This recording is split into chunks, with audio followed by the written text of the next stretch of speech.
in finance, which is a pretty big space, as you can appreciate. As always, we'll try and make this easier to understand by focusing on the three A's of finance, which are accounting, actuarial, and audit. Now, don't worry too much this evening if you don't know what these mean. That's why we're here, to help you explore these careers, meet experts in the field, and the apprentices developing their own careers in finance. Now, let me introduce you to a new face on the presenting team of Lloyds Careers Live, Cristian Salvini. Thanks, Robbie. Good afternoon, everyone. My name's Cristian. It's great to be here with such a big audience for my first Lloyds Career Live.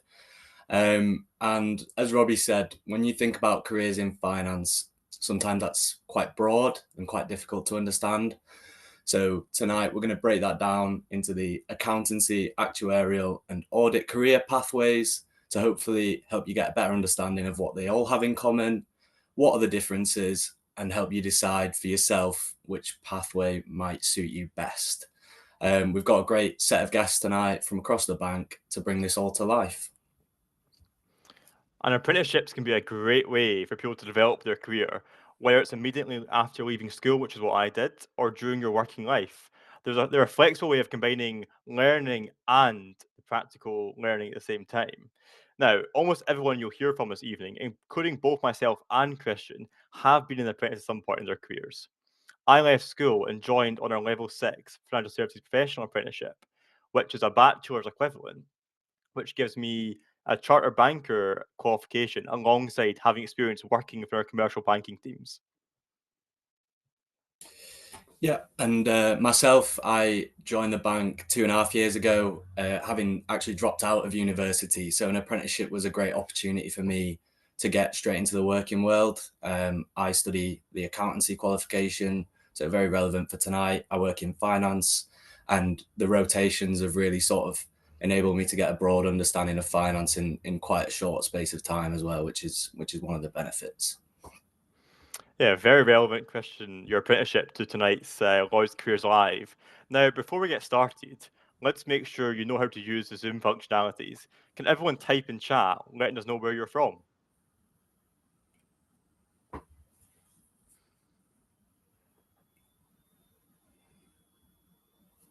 Lots of responses coming in, Christian. Did I just see Vietnam? Across the whole country, and past apparently. Very good.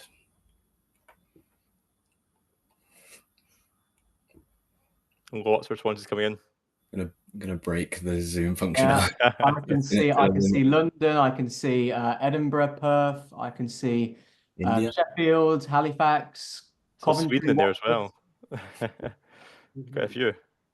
Yeah, okay. I will just close the chat there, but I think we have pretty much covered every part of the UK today, and maybe some are joining us from their holiday homes or something. Brilliant. That's great. I'm amazed how international this is already.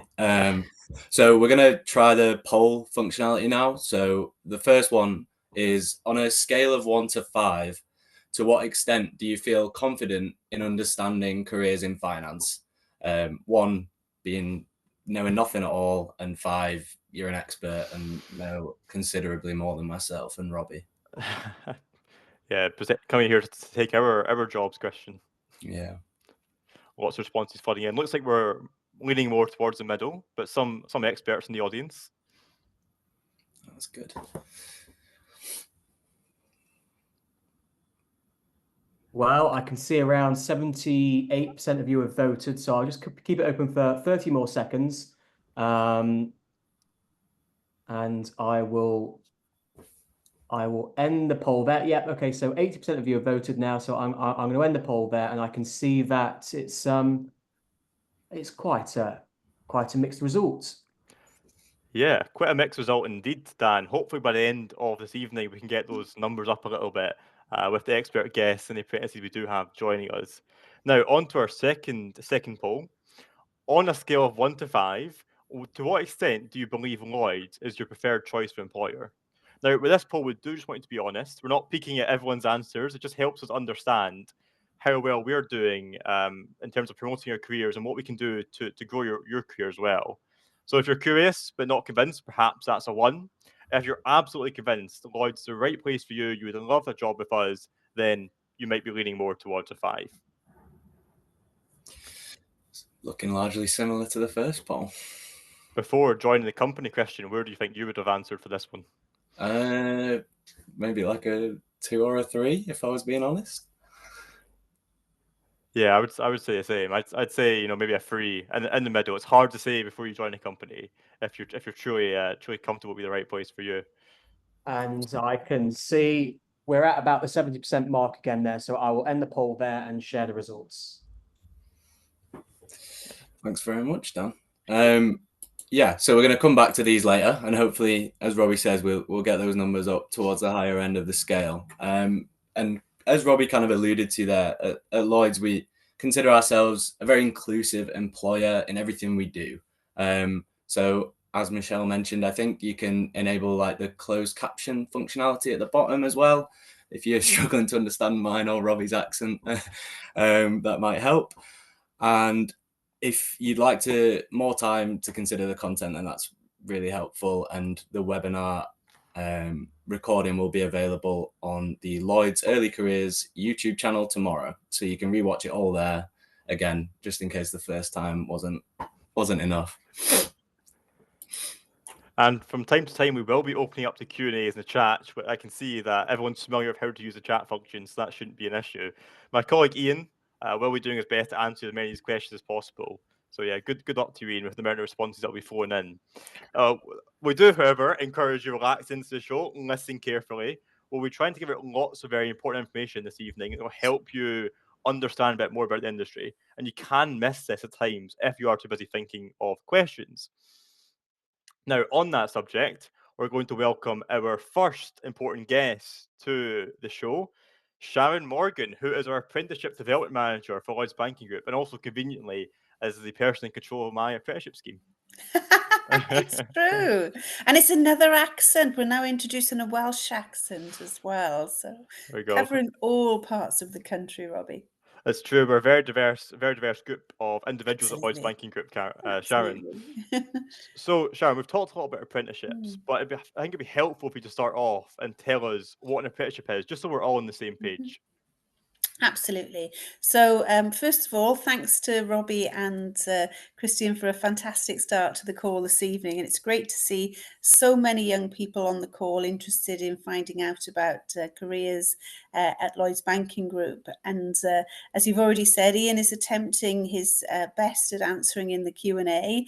And you'll also see some links in the chat as well. And I'll go in and help in after my section. But please do keep asking questions and do, put us forward anything that you need extra support with. So apprenticeships. So what makes an apprenticeship different and what is an apprenticeship? So, the guys on the call today will be perhaps thinking about their next steps in terms of their career. You might be considering university, or you might have already heard of, hopefully, apprenticeships as an option. And the main difference is, while you're doing an apprenticeship as opposed to a university degree, is you will be earning and working in a role where you can apply the learning directly from that apprenticeship program. So previously, I think people have thought about apprenticeships in very traditional occupations, and those absolutely still exist. So if you wanted to become an electrician or a plumber, apprenticeships in those spaces absolutely exist. But in recent years, we've seen a lot more development and delivery of apprenticeships in more professional capacities as well. So as we've seen on the call this evening, Robbie, you're doing a financial services professional level 6 being the equivalent of a degree level apprenticeship. And Cristian, yourself as well, you've gone through and you've done different accountancy apprenticeships with Lloyds Banking Group as well. Sometimes you'll join Lloyds Banking Group or any other employer, and you might start off on a slightly lower level apprenticeship. So you might start off on a level 4 and then move on to a degree level apprenticeship as you proceed through your career. Important to say, I myself have done an apprenticeship as well. So I did one a few years ago now in project management. So Cristian mentioned this earlier on the call too. Sometimes an apprenticeship can come at a different stage of your career as well, where perhaps you want to enhance your skills or maybe even move and change what you currently do. So the main difference is that when you are on an apprenticeship program with Lloyds Banking Group or with any other employer, you are earning while you are learning. You are learning and you are given time within your role to complete that learning, and you are applying that as you are also earning a wage and starting and forging your career with that employer. Wow, Sharon, thank you very much. What an in-depth answer. That's a good point you made there as well. I know a lot of senior leadership in my area, they're on apprenticeships currently and they've been in the bank for upwards of 10 years. So it really is flexible at any stage of the journey. Now, I do just want to touch on a few points you've made. Sure. I'll bundle two questions into one for you. So Go you for it. mentioned that you can start off and then you can progress onto a higher apprenticeship level. First question is, how does that work? And the second question is, what levels do we offer as a company? Yeah. So what we try and do, especially with some colleagues that perhaps are joining us straight from school, so there'll be lots of people on the call tonight that are completing their A-levels or equivalent, depending what part of the country you're in. And we want to be as supportive as possible for colleagues coming in at that stage into our organisation. So depending on what programs are available, because there aren't different levels for every different subject, but let's pick audit as an example here, or accountancy, they're actually the same. So in that space, what we've got the ability to do is to bring colleagues in on a level 4, and one level 4 program would be equivalent to year 1 in university, which means it's a much more gentler transition for someone coming in from school, starting with us. And once they complete their level 4 then, and they pass exactly the same exams, so in accountancy, you would start your CIMA exams, the same as you would if you were becoming an accountant. And then at that stage, once you finish that level 4 program, you typically have a couple of months to have a bit of breathing space. And then when it's appropriate, we then would enroll you on the accountancy program or in audit on the level 7, which means if you start off on either of those programs, by the end of the 2, you would be actually educated and you would be a chartered accountant or a chartered internal auditor up to a master's level. So you would actually go beyond the level that perhaps some friends of yours may reach if they go on just to do a degree at university. So they work together, they work as one program, but in effect they are two. And as I say, it enables us to have a more gentle transition, because for lots of people, Robbie, on the call tonight, this will be their first job. It absolutely will be. And that will be a change, that will be a change for you to transition into working 9 to 5 in an organisation 5 days a week, growing your new network, getting used to all of that, and then doing an apprenticeship programme. So they work together. And we support you all the way through that, and your business area supports you as well. So was there a second part to your question, or did I answer them both in one? You've answered them very, very well, Sharon. Important points you've made there as well. Lloyds are very supportive. As a lot of people do come in their first job, it's very, very supportive culture, and I think it's incredible the company funds that level of education, where you can come in from school and then as a chartered accountant or a chartered internal auditor, as you mentioned. Now, Sharon, we often get questions about the application process. Can you explain a bit more about how that works and perhaps answer any questions students might have? Yeah, absolutely. So you'll see in the chat there as well, we've put some links to Lloyds Banking Group Talent, and we would encourage you to look at that site and to register an interest so you're notified of any upcoming vacancies. You'll see a link as well to our Connector program, our Connector platform, where you'll be able to interact with us and see potential work experience opportunities as well that are coming up. So do that to keep your eye on the ball with regards to vacancies that are coming up. Typically, they come up October, November. So it's at that point that you probably want to keep a keener eye. So when you're thinking about your options and you're thinking about which direction you might go in, and they will come up and you will apply for them with an online form through Lloyds Banking Group Talent.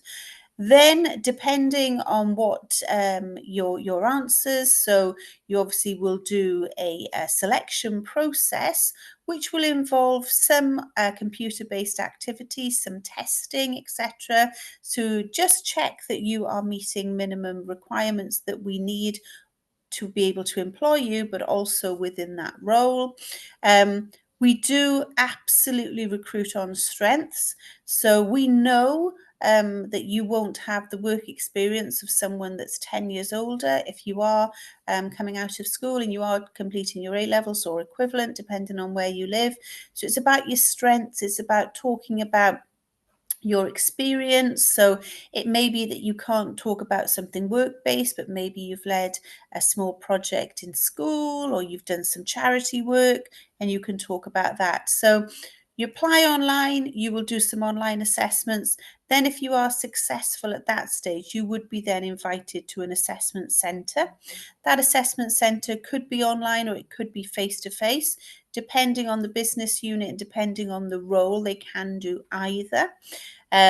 You'll come to that assessment centre again. That is designed as a half-day assessment centre now to look at your strengths, to look at your potential, and to look at as well how you map against our values. So again, you can spend some time looking at the Lloyds Banking Group sites to see that our values map to you, so what you're looking for from a career and from an employer. And then at that stage, then if you are successful, you would then be offered a place on that apprenticeship programme. Wow, Sharon, thank you very much for that. Okay. Truly an expert when it comes to apprenticeships. Thank you very, very much for your time You're today, Sharon. welcome. I appreciate it. Now, Christian, I believe we're handing back over to you. Thanks very much, Robbie, and thanks, Sharon. That was a really comprehensive overview. I think that was really valuable.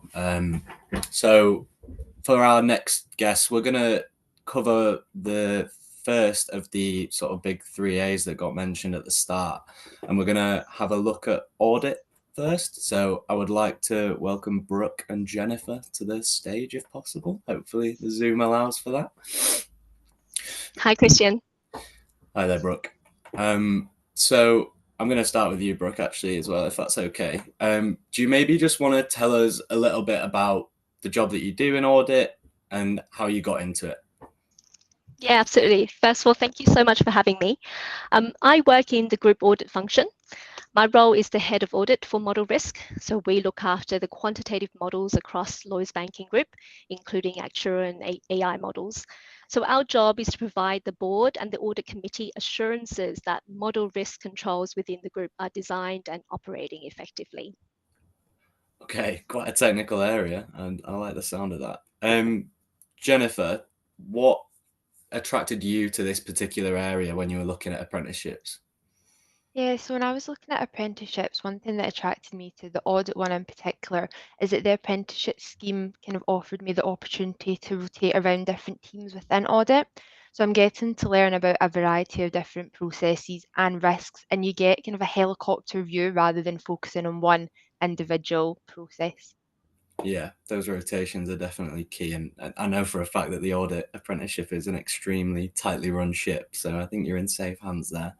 And then Brooke, maybe you could give us some idea about what the key skills are that you might look for in someone, in an apprentice in particular, because obviously your area sounds really technical and it can be quite intimidating for someone starting their career.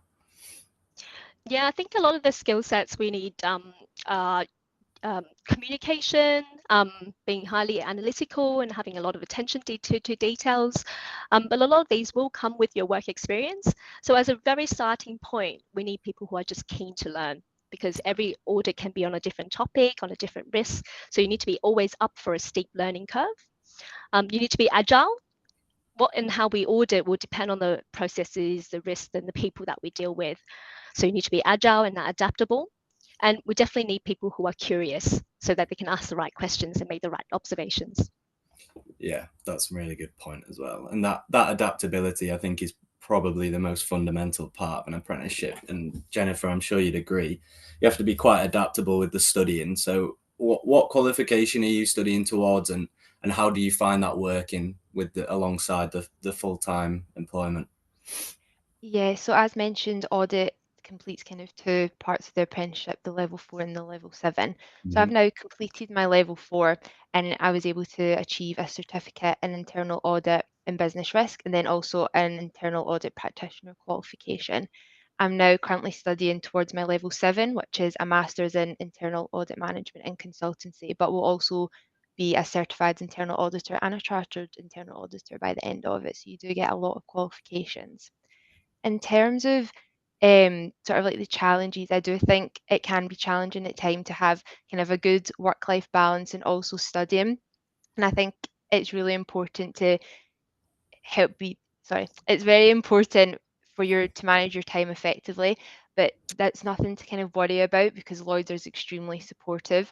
And if you need some more support or anything like that, there's a variety of different colleagues you can reach out to and your line manager to get that help and support you need.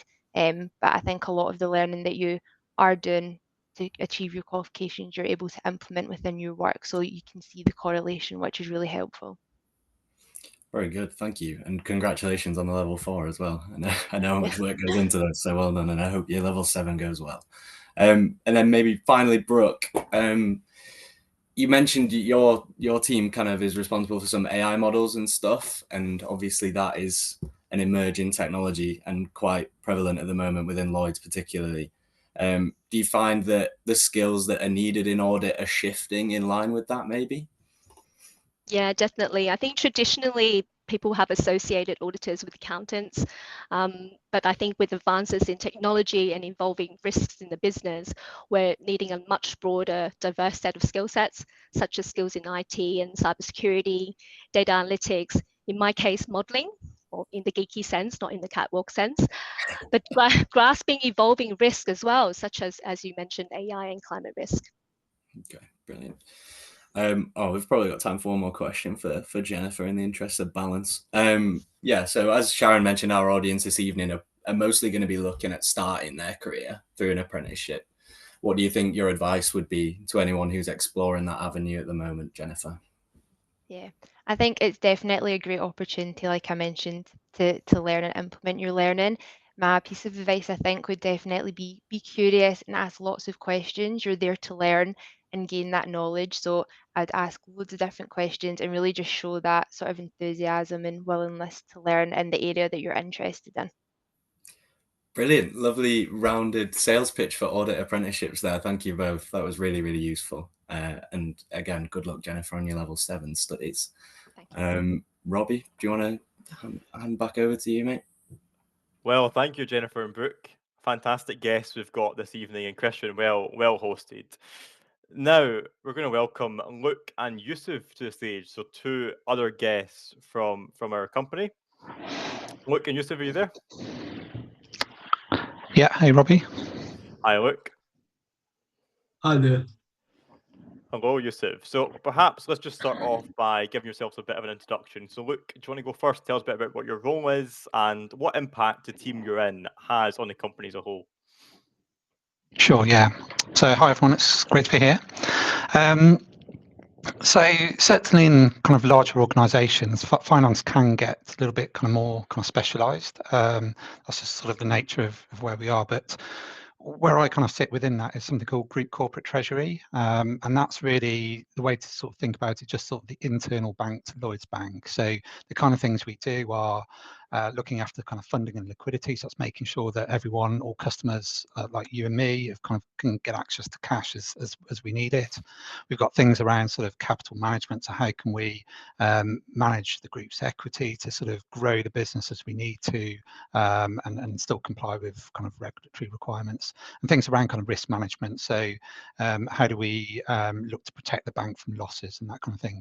So I was in that sort of more technical area within that, but within sort of GCT, I've just kind of recently moved to another area. It's pretty fun. It's around sort of business change, and that's really just trying to think to help make things better, really. So it's really, creating, leaning into the sort of the new tech and different ways of kind of managing. And I think that really kind of shows that, you know, finance is a very sort of broad house. There's lots of varied roles within that. So from sort of, you know, control reporting, data analysis, treasury, business partnering, change, you know, it's sort of really wide encompassing. So it can support, you know, your immediate type of objectives, but also sort of room to grow in different ways as well. Well, congratulations on your move, Luke, and thank you for that introduction. Sounds like a very interesting role and very key to the group's strategy as we move forward. Now, Yusuf, are you able to just do the same? I understand you're in an apprenticeship, so perhaps you can tell us about the team you work in and what your role is in that team as an apprentice. Hiya. So I work within GCT, Group Corporate Treasury, and Luke's actually already given a good explanation of Treasury, the team I work in. So as an apprentice, I'll actually be moving within different teams within Treasury. So this is my first year, and in this year I'm in liquidity and regulatory reporting, and so that's basically just reporting the liquidity of Lloyd's assets over a 30-day period, a 6-month day period, and a 1-year plus period, and then reporting that to the government. And like I said before, we do like some investigative data to make sure that that all looks normal and that there's no errors in the data before it's sent over to the government. And so that's kind of the group and team I work within currently. Oh, thank you very much, Yusuf. It's interesting to hear as an apprentice how much responsibility they give the apprentices in the company and how much you really are empowered to learn and take on the roles. So just staying with you, Yusuf, then, what is the study element like in your apprenticeship? What qualifications are you working towards? So currently I'm working on a level 4 accountancy and taxation professional qualification. That'll go over a 15 to 18-month period in order to finish that. I originally applied for a Treasury level 7 apprenticeship, but in order to do that, you start off with a level 4 and then you move up to a level 7 because this is because I came straight out of A levels, and so I'd have to get that initial learning before I move on to a level 7. And so the level 7, you'll get a Chartered Institute Management Accounting qualification, and so that'll be around a 3 to 4 period after your level 4 to finish that, and that will be equivalent to a master's degree at university. It's seen as a globally recognized qualification and isn't any less than it would be if you took a degree in accounting and finance at university, for example.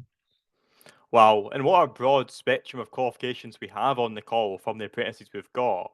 It's great that Lloyds fund all that. You can pick a career and where you want to pick a career and also get paid to learn at the same time. Now, look, if we could just jump back over to you, you've got a very technical role now and you've jumped around a little bit as you've mentioned. What was your career path and how did you get to where you are now in group corporate treasury? Yeah, so definitely, I don't know, we call it squiggly, not a linear sort of career path. But I think when you kind of look back now, sort of bit older, whatever, that kind of varied sort of path has really sort of helped me. So I guess sort of post university, it was I kind of set up a company to take sort of young people to Africa to do development work. But then sort of after a few years, that felt like needed a bit of a different direction. So that's when I sort of got into the sort of audit and ACA sort of qualifications. So that was great. That was fun. A bit similar to sort of the apprenticeships things here, where it's with a group, create some friendships, but you kind of got that sort of balance of sort of work and college. So really sort of fun kind of environment to be in. That's those kind of qualifications then sort of allowed me to sort of feel like I could do a bit of time off and traveling. So that was kind of useful, gain new experiences, and then sort of coming back. Into sort of kind of more kind of routine work, moved around a couple of different organisations, but really sort of when I joined Lloyds, that really sort of felt the cultural side was a lot different and a lot better than a lot of the other kind of organisations I've been in. So yes, it's been around 15 years in Lloyds, done various roles from sort of control, reporting, treasury change across different kind of levels. But I think sort of having that kind of squiggly career, that sort of varied experience is a help. And I know sort of apprenticeships and young people will have less kind of work experience, but kind of the more kind of varied experiences you've got in kind of all aspects of your life, that can be a real big help to succeed in the workplace. So yeah, it's really important that we kind of get that diversity, as you've called out, Robbie, as well. Yeah, thank you, Luke. And I know squiggly career paths are something that's talked about quite a lot in Lloyd and not being afraid to move and take changes. Just on that topic then, would you say there's a certain type of person that suits a career in finance, or would you say it's open to anyone? anyone could have a career in finance if they wanted to? Yeah, I mean, definitely everyone can have a career. I think there's definitely a certain sort of group of people who will sort of enjoy that more, and with enjoyment will, be able to sort of progress through things as well. So I mean, so definitely open to all, and that diversity is kind of a strength, but I think there are some sort of key things around, you want to be relatively sort of detail oriented. You need to understand that sort of control, that type of thing, is the bedrock of a lot of things in finance. But it's really around sort of problem solving as well. So how do you someone who really enjoys tackling problems, challenges, finding solutions.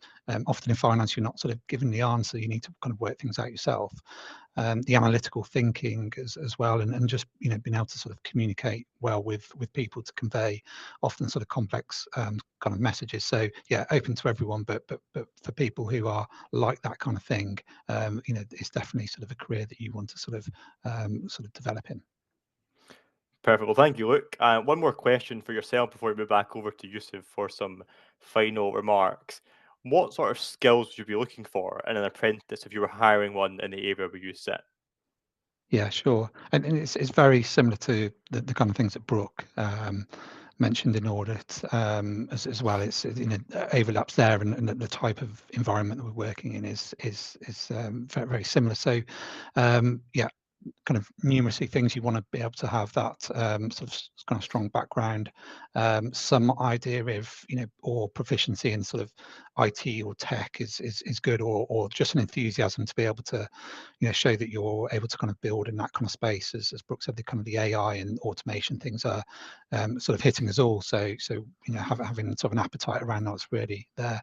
Teamwork, a lot of this you don't do on yourself. The day to day is all around working with others. So very clear that you can work part of a team.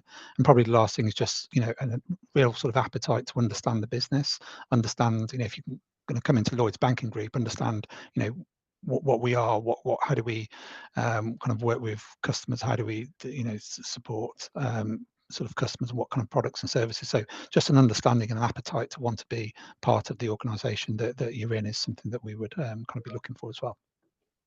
Well, thank you very much, Luke. We appreciate your insight there, one of our experts when it comes to finance at Lloyds. So thank you very much, Luke, once again. Yusuf, just moving over to you then. What difference have you noticed in your life since taking this apprenticeship? Have you noticed a difference in work-life balance, for example, or what are your thoughts on that? Yeah, great question. Yeah, I've noticed that especially with Lloyds, they have a very comfortable work-life balance compared to other organizations.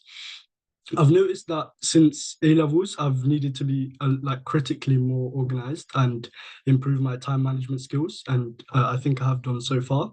Within the day-to-day roles, if you really want to manage like being able to revise for upcoming lectures or upcoming exams, and also be able to exceed within your role, then you need to be able to manage that. Like in order to be able to manage that, you need to be able to break your day properly and have quite a scheduled out day so that you can meet all goals. Just because there are a lot of within your day-to-day roles within work, they don't hold back. They do quite give you a good chunk of work, which is good in order to gain more experience in terms of that. But in order to be able to manage all of that and then also be able to do good in your lectures, then you're going to have to be be able to have a very structured out day. And in order, if you want to still be able to achieve all your hobbies after work, for example. So this isn't just having a structured day during your work period, but both in and out. So what I do, for example, is I try to get a workout session in, but if I want to do that in the evening, then I know I'll be too tired to be able to revise for my lectures or upcoming exams. So I try to hit that in the morning. And then during work, I try to put in quite a scheduled day so I could have be able to do all my day-to-day duties, but also put in some time for actual progressive work. So like improve my Excel skills or improve my Python skills in order to do that automation, like Luke said, for example, in order to improve processes. And then in the evening, now I have that extra time, I can also spend that on socializing. And so in order to be able to juggle all of that, I would say you need to have quite a structured and structured, good time management way. Well, thank you very much, Yusuf. Just one final question for you. For the students that are listening on the call today, what advice would you give them in terms of applying to an apprenticeship? So I'd say what I did was I just applied to like every apprenticeship I could find, and I wish my luck that I could get into any of them. But I'd say be intentional with what you apply, with what companies you apply to, because it really affects your ability to do well in those interviews, because you will know what you're talking about. You will be more interested in that company, and employers can 100% see that. I've seen the back end of employers actually reviewing these students. So I'd say be intentional with the companies that you apply to and actually show interest that you do want to work, and also be intentional with the career path that you pick. Is it something that you enjoy? Is it something that you want to progress in? Because even if you do get the apprenticeship, for example, in a random, it might be a high qualification random, for example, engineering, for example, and let's just say you weren't actually interested in engineering, you're just going to stop halfway. So there'd actually be no gain in that. So I'd say be intentional with what you pick. I'd also say one of the key things my manager's still actually badgering me on about as well is gain the key skills in Microsoft, just like Microsoft skills. So I'd say mainly Excel, because in nearly all careers, especially within finance, having that basic Excel skill knowledge, even just learning up to like the standard of like VLOOKUP, that's considered kind of basic.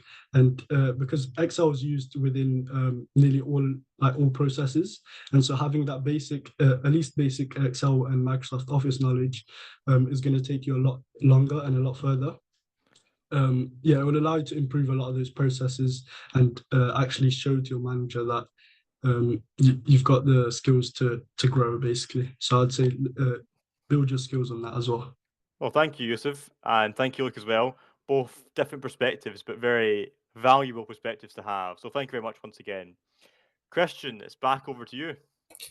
Cheers, Robbie. And thanks, Luke and Yusuf. I know I can speak from experience that Yusuf is in an extremely technical team. So it's really testament to that work-life balance that he's passing exams alongside learning that. And his line manager is a tough taskmaster as well. So well done, Yusuf. I work in the same area as Luke and Yusuf in group corporate treasury within finance. And there's another area that we haven't explored tonight of finance, of actuarial. Now, actuarial is sometimes it can be a little bit misunderstood. I actually had a good friend who went to university to do it, and I hadn't heard of it until then. But it's a really sort of essential tool within our daily lives, and what you often find is that it's fundamental to the way businesses like Lloyds or even individuals can protect themselves for future planning and later life events. So I'd like to welcome Liam onto the show and hopefully give him a good grilling about actuarial. Sounds great, Cristian. Thanks for having me. Thanks, Liam, for joining. So like I said, we know that being an actuary might be quite a new concept to a lot of people on the call. Can you explain a little bit more about what they are and what they do, please? Yeah, of course. So actuaries use maths to solve problems and think strategically. So they do this by analysing risks and try to predict their financial impact. But that really is just a bunch of words. So I'm going to talk through what kind of roles they might perform to try and help you give the better idea. And I'm going to use car insurance as an example here. So actuaries would be involved throughout the process of a car insurance product. At the start, they would try and predict how likely someone is to make a claim. They would then work out what price you should charge someone for the insurance product. And then they would make sure that we have enough money in the bank so that when people come and make claims, that we can pay them out. After that's completed, we would then analyze the data to see whether the predictions we made at the start were correct or if we need to adjust them for the future. And it's that kind of process that we get involved in. Okay, brilliant. So again, quite an analytical role, lots of data involved. Could you maybe tell us a little bit more specifically about what you do in this area? Yeah, of course. So my current role is to make sure that we have enough money for daily operations in our investment business. And I do this by performing our kind of annual assessment of the amount of money we need to hold, which involves identifying risks and analysing their potential impact. I also perform tests to see how the business would perform under different circumstances. So, for example, if we succumb to a cyber attack or if a key customer was to leave and go somewhere else. This helps us understand how we can prevent some of these risks that we face and also ensure that we have enough money to get through them if they do happen. Okay, is that like stress testing then? Exactly that. All right, okay. So there's quite a lot of crossover then, because I was involved in stress testing, so that sounds interesting. It's a far-reaching application. That yeah, very good. So I mean, you've kind of alluded to it a little bit, but maybe it'd be helpful. What kind of people do you think might suit a career in actuarial? So anyone with an ability and an enjoyment in solving problems and who has an interest in analysis would be extremely well suited to a career as an actuary. Although there can be complex maths to learn, this can all be taught, so you shouldn't be put off by this. And I guess that's kind of echoing what a couple of our other colleagues have said. The apprenticeships are there to teach you what you need to know. As long as you have a thirst for knowledge and a desire to succeed, then you can go far in an actuarial career. That being said, I think if you don't like maths, it's probably not the choice for you.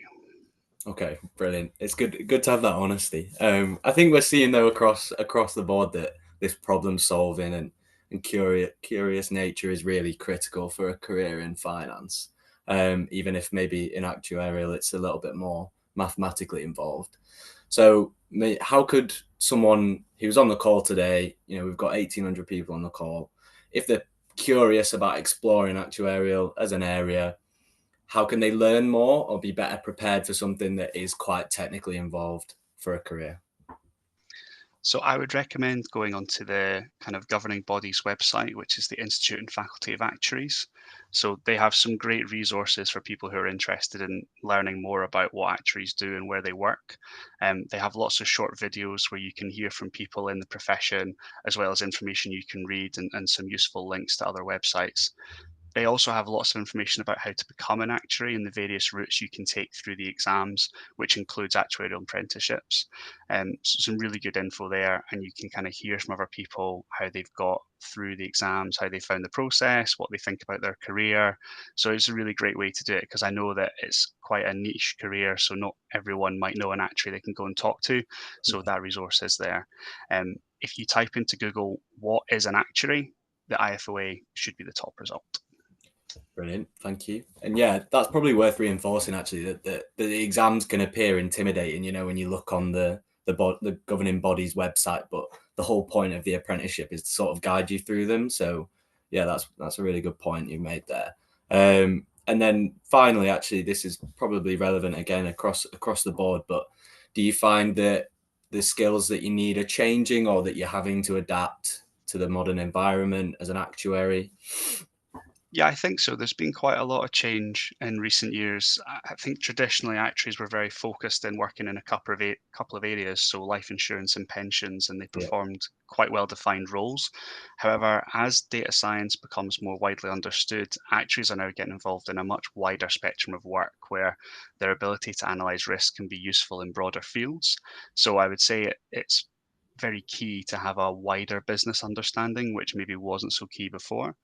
And we're also seeing AI starting to get introduced into some actuarial work. So there's a greater demand for actuaries to be able to understand how AI works. And there's also a really high demand for actuaries with good coding skills, because if you can automate a lot of the kind of data analysis and data cleansing, then you can spend much more time focused on the real value add activity of deciding what actions to take off the back of the data.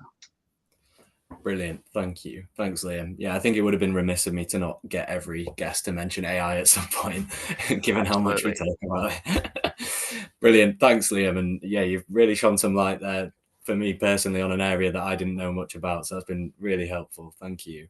Robbie, I'll hand back over to you, mate.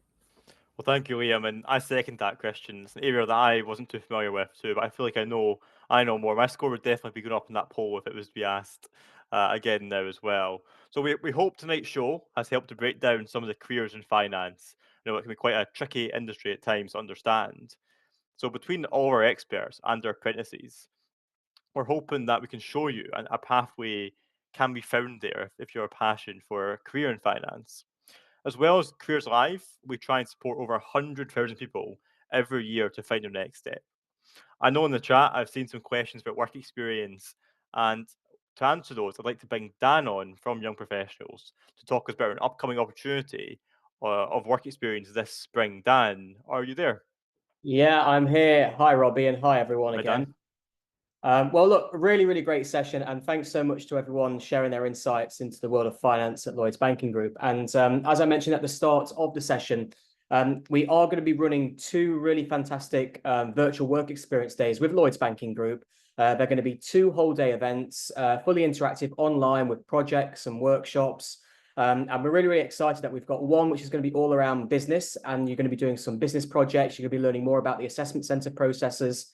And secondly, we've got a data and tech workshop, which is going to be 2 days online, where you'll get the opportunity to really have a go at what data means within the bank, how you can use data to analyze trends and things. So we've got 2 really, really exciting programs. The links are in the resources tab, so I'm just going to enable them here now. And as I mentioned at the start, for all of you that have been on the call this evening, you will get an immediate fast track to any of these programs. They are taking place during the Easter holidays.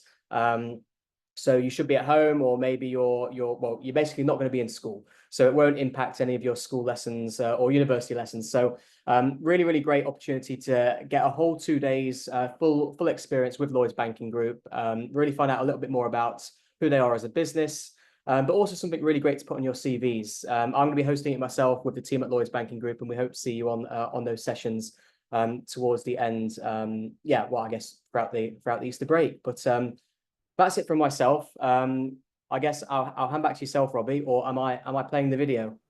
Handing back to Cristian, I believe. Okay, Cristian, back over to you.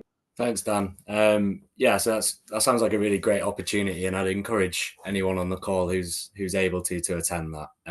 But then looking further ahead, if that's perhaps not something that's available to you, on the 11th of June, if you're based in the northwest of England, we're in the final planning stages, I should say, for Skills Fest Northwest, which are always great events, like really good turnout and really good engagement. So I'd encourage you to get to those.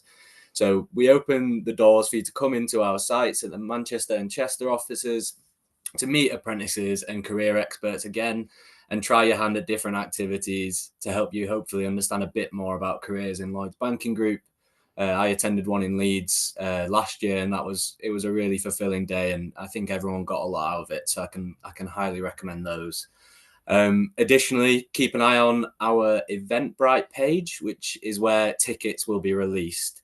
They'll be free of charge, but numbers are limited, so that's why we need the tickets. So maybe bookmark the page and set an alert so you can be first in line for those. And then if that's not enough, don't forget tonight's show is available for replay on our YouTube channel from tomorrow morning, and all of our careers resources and access to work experience mentoring is available through our Connect Faster Forwards channel, the link to which is in the chat. I think Ian's put that in there a couple of times for everyone. Yeah, Cristian, I can see those links in the chat, so definitely make sure to reserve those tickets. I know I attended the Skills Fest in Edinburgh. It was a great day. So I'd truly encourage anyone who's interested to apply for those and secure a ticket as soon as possible. Oh, Now, Cristian, we did touch on. Robbie, Yeah? sorry, I think Ian's just put in the chat, but just in case anyone didn't see it, the Northwest Skills Fest is on the 7th of June, Saturday the 7th of June, not the 11th. I misspoke. Apologies. Sorry, Robbie. No problem at all, Cristian. Worth pointing out. Don't want to have any confusion at all. Now, Cristian, I know we did touch on there that if we were to score our own selves now, we would probably score ourselves higher on that poll. The questions we asked at the start. So I do want to revisit the polls we've asked at the start and see how those rankings have changed. So perhaps Dan, can you reopen the polls and we'll get people to revote and see where they're sitting after hearing from our experts and our apprentices this evening. So we're back on the understanding careers in finance. Oh, look at that. That looks higher. Much higher. Much higher. Oh, good. We've not completely failed then. It's truly interesting, Cristian, to see how how the knowledge develops. I mean, like you said, I wouldn't have known much about actuarial either before this call. So it's good to hear the various careers you can have. Yeah, I didn't know much about it at all until very recently. So that was really good from Liam. So much more towards the 4 and 5, which is great. Yeah, must have done our job well then. Nearly 80% of people saying 4 or 5, which is great to see. Wow. Thank you for that. And then if we could go on to the second question, Dan, if possible. So again, now we're testing our sales pitch. How much do you think Lloyds would be your preferred employer? Once again, much higher again, Dan. So that's great. That's great to see. Good stuff. Mostly, it looks like fours were in at the moment, so it's a great result. Love that. Very good. So that's really great to see the difference there. As Robbie said, we're glad to hear that it's made a difference, and it's helped many people understand Lloyds and finance as a career a little bit better.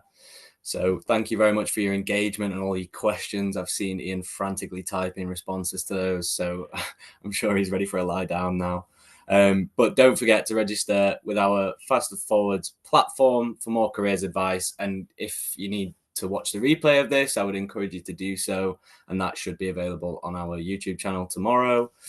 And also, we would really like to see any feedback or how you thought this session helped you tonight on LinkedIn, if you're on that platform. So feel free to tag us in that, I guess, and let us know what we can do better, maybe, if anything, given those numbers.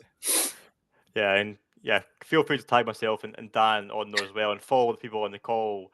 Are interesting because you'll keep up to date with our updates from our apprenticeship point of view as well. We usually repost those on LinkedIn. So coming up next month, then, if you're feeling engaged by this session, we've got careers and Gen AI. So Cristian, another topic that you touched on quite a lot in this was Gen AI. So Tuesday, the 6th of May at 5 p.m, we'll be looking at how the rapid growth and capability of Gen AI is opening up the new career opportunities at Lloyds Banking Group, as well as the implications of using this technology in a job search and application. So that's definitely not one to miss, given how prominent that is nowadays. It's been our pleasure to have you this evening. Wherever your career takes you, we hope tonight has helped you to feel more informed and inspired to drive your career forward. So from all of us at Lloyds Banking Group, it's bye for now. And Dan, I'll let you play your end video. That's great. Thanks all for joining us on here tonight. We have just put all the links into the chat box. So there is a link to your certificate, and there's also a link to the work experience programs that are running in the Easter break. We are going to give you a few moments just to click on those links, fill your details in. But whilst we do have a final video that we'd like to share with you before we do formally close off the event.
Well, thank you very much, everyone. We do really appreciate you joining us here on the Lloyds Banking Group Careers Live. We'll see you the first Tuesday of the next month. It's a bye from myself, and I'm sure I can see Sharon's come back online, so maybe you'll say a quick goodbye as well. Thanks, Dan. And yeah, goodbye. Hopefully everyone's found that really useful. Thanks to everyone that supported Lloyds Careers Live this evening. Goodbye. Until the next time, take care.